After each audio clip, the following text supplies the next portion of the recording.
हमारे साथ इस वक्त स्कंद दयाल साहब जुड़ रहे हैं, पूर्व राजनायक हैं।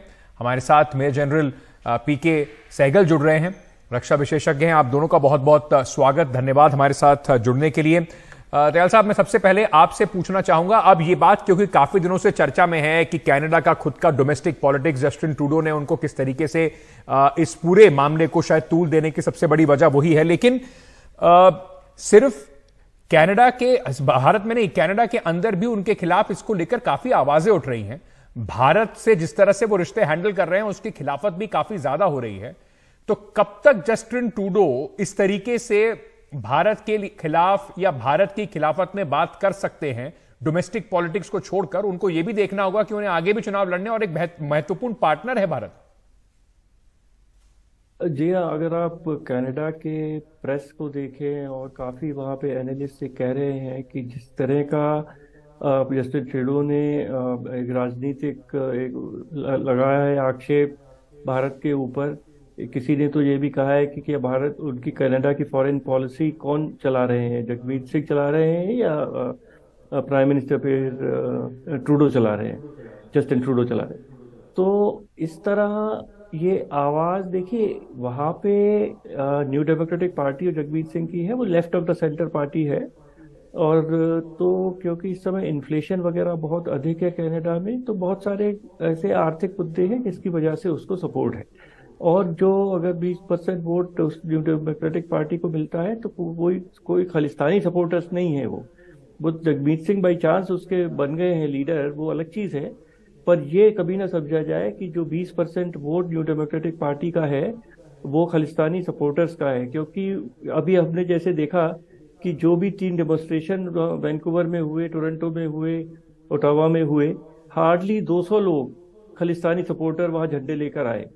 तो अगर ये जस्टिन ट्रूडो समझते हैं कि इस खालिस्तान के मुद्दे की वजह से उन्हें कोई पॉलिटिकल बहुत मदद मिलने वाली है, मैं समझता हूँ गलत समझते हैं। और जो इंटरनल पॉलिटिक्स जो कनाडा में लोग हैं, आम आदमी है, उसको खालिस्तान के बारे में कुछ नहीं पता है। वो तो अपनी जिंदगी जी रहा है। पर जो खालिस्तान के जो सपोर्टर्स हैं वो उन्होंने गुरुद्वारों पे कब्जा कर लिया है और उसकी तरह से वो पैसा काफी इकट्ठा कर लेते हैं और पार्टीज को देते हैं। वो एक अलग चीज है, उसकी उनकी प्रेजेंस है। पर वहाँ कनाडा में ये आवाज उठने लगी है कि भारत जो एक अब विश्व की तीसरी आर्थिक शक्ति होने जा रहा है, उसके साथ संबंधों को इतना खराब कर लेना एक ऐसे मुद्दे की वजह से जो कनाडा का मुद्दा तो है नहीं। और जिस तरह हमारे विदेश मंत्री जयशंकर तो बेसिक प्रिंसिपल्स पे गए कि भाई आप क्या बात करते हैं, आप तो कहते हैं टेररिज्म के खिलाफ लड़ाई है। आप चले गए अफगानिस्तान लड़ने, चले गए कैनेडियंस, इराक चले गए जहाँ एक भी टेररिस्ट नहीं था। और आपके यहाँ जो टेररिस्ट हैं और जो हमारे भारत में टेररिज्म को प्रमोट कर रहे हैं, उनके खिलाफ आप कोई एक्शन लेने के लिए तैयार नहीं। मतलब तो ये क्या डबल स्टैंडर्ड? उनके डबल स्टैंडर्ड्स के ऊपर कटाक्ष किया है, बात की है कि आपके स्टैंडर्ड्स बहुत डबल हैं। जब आप टेररिज्म की बात करते हैं तो आप अलग तरह के पैमाने मापते हैं। जब भारत की बात होती है, खालिस्तानी समर्थकों की उनकी बात होती है। मेजर जनरल सहगल, मैं आपसे समझना चाहता हूं, ये जो खालिस्तान का मुद्दा है, जब ये भारत में ही इतना तूल नहीं पकड़ पाया है, अगर इतना बड़ा मुद्दा होता खालिस्तान का और इतना जबरदस्त सपोर्ट होता, तो अभी जिस तरीके से हमने कुछ दिन पहले देखा था, अमृतपाल जो अपने आप को भिंडरेवाला की शक्ल का और उस तरीके से फैशन कर रहा था, उसकी अरेस्ट हुई। 4 लोग कहीं पर भी पंजाब में इकट्ठे होकर उसके समर्थन में कहीं पर दिखाई नहीं पड़े। तो कनाडा के अंदर जिस तरह के जो एलिमेंट्स हैं जो पनप रहे हैं, और वो गैंगस्टर्स भी हैं, एंटी सोशल एलिमेंट्स भी हैं, भारत से भाग के भी जाते हैं, उसको देखते हुए सुरक्षा के लिहाज से भारत ने जो स्टैंड लिया है उसकी आप कैसे समीक्षा करते हैं? देखो, भारत का स्टैंड है बहुत ही अहम है। भारत ने साफ तौर पे जाहिर कर दिया है कि India of today soft state नहीं है। हम अपनी एकता और अखंडता को और अपने हितों को हर पद से सुरक्षित रख सकते हैं। उन्होंने साफ तौर पे कहा है, अब दोहरे मापदंड मत लीजिए। आप टेररिज्म को उत्साहित कर रहे हैं अपने वोट बैंक पॉलिटिक्स के, अपने पर्सनल गेन्स के लिए। बड़े साफ तौर पे नजर आता है कि जहां तक जस्टिन ट्रूडो है, उन्होंने अपनी जिंदगी का सबसे बड़ा ब्लंडर और सबसे बड़ी मिस्टेक की है कि हिंदुस्तान के ऊपर ये इल्जाम लगाए जो बेबुनियाद है, किसी प्रकार का कोई पुख्ता सबूत नहीं है। जहां तक 5 आईज नेशन है वो और G7 नेशन ने भी उनको उस माफी का सपोर्ट नहीं दिया जिस माफी का सपोर्ट की उनको अपेक्षा थी। और वहां के डिफेंस मिनिस्टर ने साफ तौर पे कहा है, जहां तक हिंदुस्तान और कनाडा का रिलेशन है, Indo Pacific strategy, defence strategy, trade और इमिग्रेशन पॉलिसीज में किसी प्रकार का कोई फर्क नहीं आने देंगे, चाहे कुछ भी हो जाए, क्योंकि they are far more important than this मुद्दा।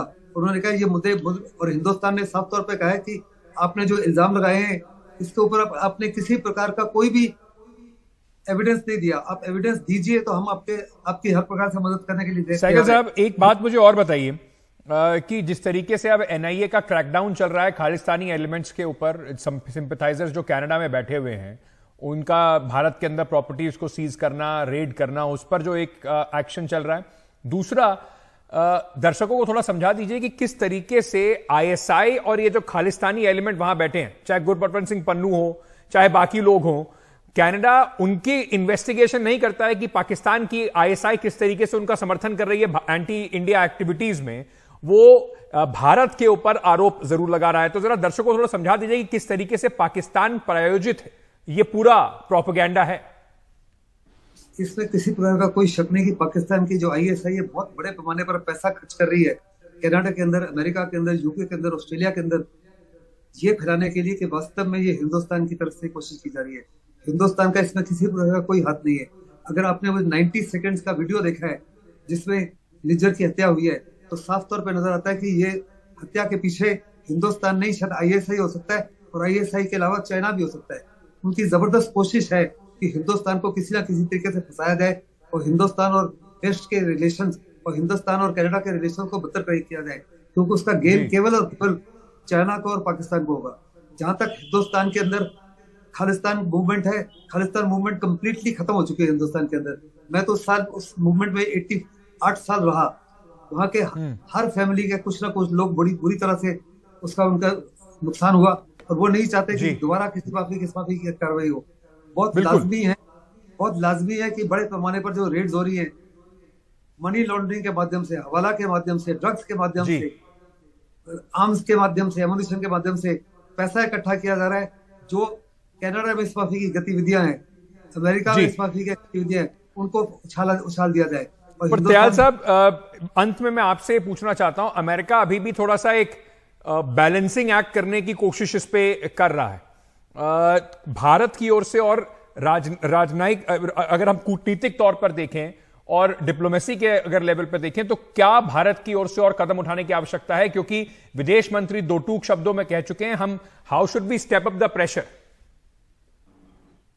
देखिए, मैं समझता हूं कि जिस तरह के पब्लिक स्टेटमेंट्स आए हैं, 5 आईज के सब विदेश मंत्रियों के आए हैं, उनके अपने रीजंस हैं, पर हमें पब्लिकली केवल कनाडा को ही घेरना चाहिए। हर देश के साथ संबंध होते हैं। भारत के संबंध अमेरिका के साथ भी है, रशिया के साथ भी है। अमेरिका को भारत से कुछ एक्सपेक्टेशन है, पर हमने वो नहीं किया। और मैं ये कहना चाहूँगा, देखिए, अमेरिका कनाडा तो 200 साल से साथ है। हमें ये नहीं भूलना चाहिए, 2018 में अमेरिका के कहने पर हुआवी की मैंग वांगजेन को कनाडा ने पकड़ लिया था एक्सट्रेडिशन करने के लिए अमेरिका, और उसमें कनाडा और चीन के बीच में बहुत ज्यादा बदमजगी हुई थी। 2 कैनेडियंस को चाइना ने पकड़ लिया था।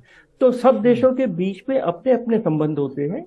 कनाडा ने अमेरिका के लिए बहुत किया है, तो अमेरिका इस तरह पब्लिक स्टेटमेंट दे रहा है, हमें उसको पूरे परिप्रेक्ष्य में समझना चाहिए और प्राइवेटली बात करनी चाहिए, और उनको समझाना चाहिए कि अगर आप उसामा बिन लादेन को वहां जाके मैं ये नहीं कह रहा कि हमने मारा, पर अगर टेररिस्ट कहीं भी है तो जो देश उससे हानि मिल रही है उसको ये अधिकार है, उन्होंने खुद ही किया। अभी सुलेमानी को जाके उन्होंने, जो ईरानियन था, इराक बगदाद में मार दिया, तो वो किस मुंह से ये सब बात कर रहे हैं? तो हमें ये बात पब्लिकली बिल्कुल नहीं करनी चाहिए। हमें हर देश की कूटनीति, विदेश नीति को समझना चाहिए, और इस समय हमारी जो लड़ाई है वो केवल जस्टिन ट्रूडो से है, ये भी समझना चाहिए।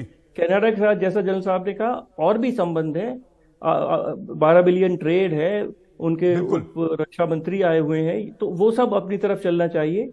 पर जहां कनाडा गलत है, जहां वो हमारी क्षेत्रीय अखंडता के ऊपर वहां से वार हो रहा है, उसका ईंट का जवाब पत्थर से देना चाहिए। बहुत बहुत शुक्रिया आप दोनों का, हमारे दर्शकों को थोड़ा सरलता से पूरा मामला समझाने के लिए भी और उस पर आगे क्या करना चाहिए आगे देखते हुए उस पर भी बात करने के लिए।